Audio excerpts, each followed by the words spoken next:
पढ़ेंगे भारत का संवैधानिक विकास। तो रेगुलेटिंग एक्ट 1773 द्वारा सर्वोच्च न्यायालय की स्थापना कहाँ की गई थी? तो कोलकाता में 1774 ईस्वी में। रेगुलेटिंग एक्ट 1773 द्वारा सर्वोच्च न्यायालय की स्थापना कहाँ की गई थी? तो कोलकाता में। भारतीयों को भारत के प्रशासन भाग लेने का अधिकार किस अधिनियम के द्वारा प्राप्त हुआ? चार्टर एक्ट 1833 के द्वारा। भारतीय विधान परिषद को बजट पर बहस करने की शक्ति किस अधिनियम के द्वारा प्राप्त हुई? भारत परिषद अधिनियम 1892। केंद्रीय विधानमंडल सर्वप्रथम किस अधिनियम के द्वारा द्विसदनीय बनाया गया? तो 1919 ईस्वी के भारत शासन अधिनियम के द्वारा।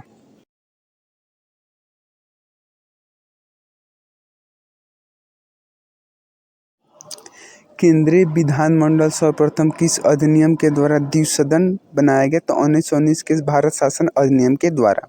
भारत के राष्ट्रपति को अध्यादेश ऑर्डिनेंस निर्गत करने की शक्ति मूलतः किस अधिनियम से प्रेरित है? तो भारत शासन अधिनियम 1935 से। अब भारत के राष्ट्रपति को अध्यादेश निर्गत करने की शक्ति मूलतः किस अधिनियम से प्रेरित है? तो भारत शासन अधिनियम 1935 से। अब भारत का संवैधानिक विकास के बारे में हम लोग जानेंगे। तो यहाँ पे देखेंगे ईस्ट इंडिया कंपनी के अंतर्गत regulating act 1773, east India act 1784, charter act 1793, charter act फिर 1813, चार्टर एक्ट 1833। फिर इसके बाद हम लोग देखेंगे ब्रिटिश क्राउन के अंतर्गत भारत शासन अधिनियम 1858, भारत परिषद अधिनियम 1861, भारत परिषद अधिनियम 1892, भारत परिषद अधिनियम 1909 और भारत शासन अधिनियम 1919।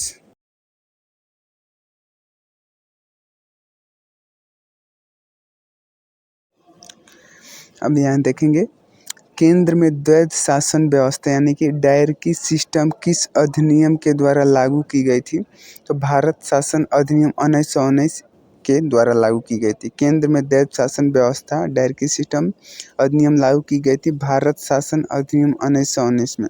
ब्रिटिश भारत में किस अधिनियम में संघीय शासन का प्रावधान था? तो भारत शासन अधिनियम 1935 में। तो दोस्तों यहाँ पे देखिए ब्रिटिश भारत में किस अधिनियम में संघीय शासन का प्रावधान था? तो भारत शासन अधिनियम 1935 में।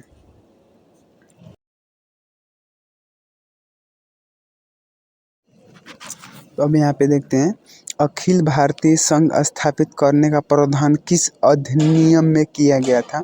तो भारत शासन अधिनियम 1935 में। अखिल भारतीय संघ स्थापित करने का प्रावधान किस अधिनियम में किया गया था? तो भारत शासन अधिनियम 1935 में। भारत के संविधान में केंद्र और राज्यों के मध्य किया गया शक्तियों का विभाजन भारत सरकार अधिनियम 1935 पर आधारित है।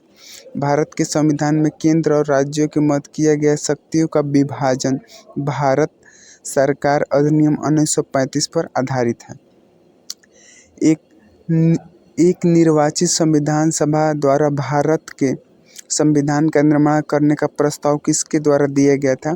तो क्रिप्स मिशन के द्वारा दिया गया था। एक निर्वाचित संविधान सभा द्वारा भारत के संविधान का निर्माण करने का प्रस्ताव किसके द्वारा दिया गया था? तो क्रिप्स मिशन के द्वारा दिया गया था।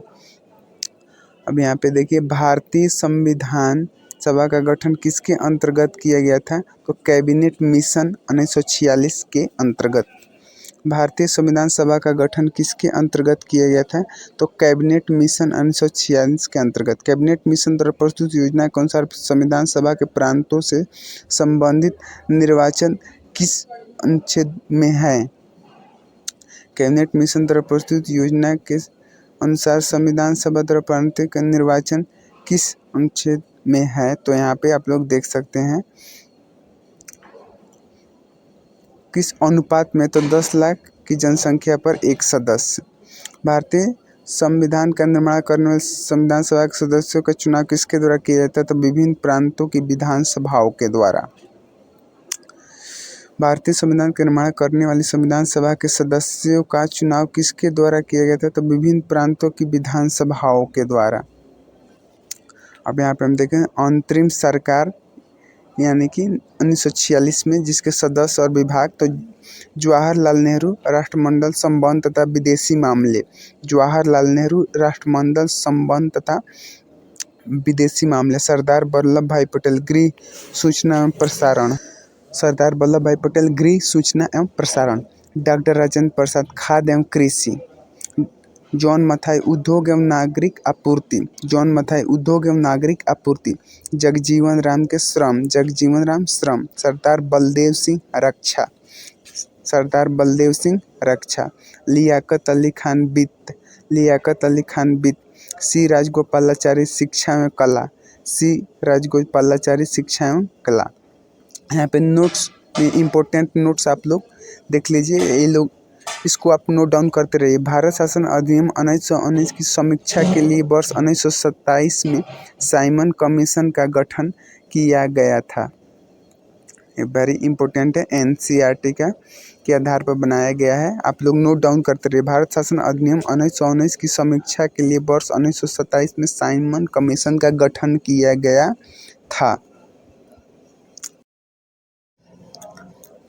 भारत की संविधान सभा की पहली बैठक कब हुई थी? तो 9 दिसंबर 1946 को। भारत की संविधान सभा की पहली बैठक 9 दिसंबर 1946 को हुई थी। संविधान सभा का प्रारूप सर BN राव के द्वारा तैयार किया गया था। संविधान प्रारूप BN राव के द्वारा तैयार किया गया था। संविधान सभा का स्थायी अध्यक्ष doctor Rajendra Prasad, permanent chairman doctor Rajendra Prasad. संविधान सभा में पंडित नेहरू द्वारा उद्देश्य प्रस्ताव कब प्रस्तुत किया गया? 13 दिसंबर 1946 को। पंडित नेहरू द्वारा उद्देश्य प्रस्ताव कब पारित किया गया? 13 दिसंबर 1946 को। यहाँ पे देखिए, नेहरू द्वारा प्रस्तुत उद्देश्य प्रस्ताव संविधान सभा में कब स्वीकृत किया गया? तो 22 जनवरी 1947 को। संविधान सभा निर्माण कार्य में संविधान सभा के कुल कितने अधिवेशन हुए थे? 11। भारतीय संविधान के निर्माण काल में संविधान सभा में कुल कितने अधिवेशन हुए थे? तो 11। भारतीय संविधान के निर्माण में संविधान सभा को कितना समय लगा था? तो 2 वर्ष 11 महीने 18 दिन। भारतीय संविधान के निर्माण में संविधान सभा को कितना समय लगा था? 2 वर्ष 11 महीने 18 दिन।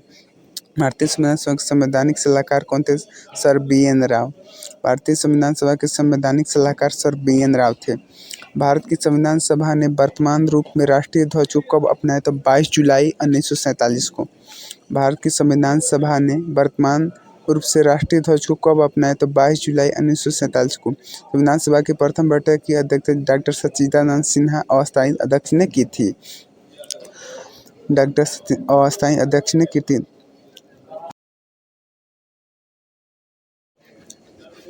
भारत का संविधान कब स्वीकार किया? 26 नवंबर 1949 को। भारत का संविधान पूर्णतः कब लागू हुआ? 26 जनवरी 1950 को। अब संविधान सभा के बारे में हम बात करेंगे। 9 दिसंबर 1946 को संविधान सभा की प्रथम बैठक हुई, जिसमें डॉक्टर सच्चिदानंद सिन्हा को अस्थायी अध्यक्ष तथा 11 दिसंबर 1946 को डॉक्टर राजेंद्र प्रसाद को अस्थायी अध्यक्ष चुना गया। संविधान निर्माण का प्रारंभ 13 दिसंबर 1946 को पंडित जवाहरलाल नेहरू द्वारा प्रस्तुत उद्देश्य प्रस्ताव से हुआ, जिससे 22 जनवरी 1947 को सर्वसम्मत रूप से दिया गया। 26 नवंबर 1949 को भारतीय संविधान अंगीकृत किया गया। 26 नवंबर 1949 को भारतीय संविधान अडॉप्ट किया गया, जबकि 26 जनवरी 1950 को इसको पूर्णतः लागू कर दिया गया।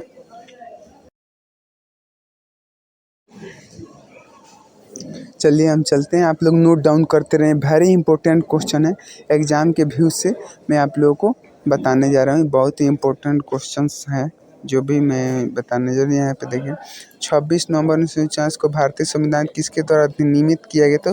तो संविधान सभा के द्वारा। जनगण मन को भारत को राष्ट्रगान के रूप में कब अपनाया गया? तो 24 जनवरी 1950 में।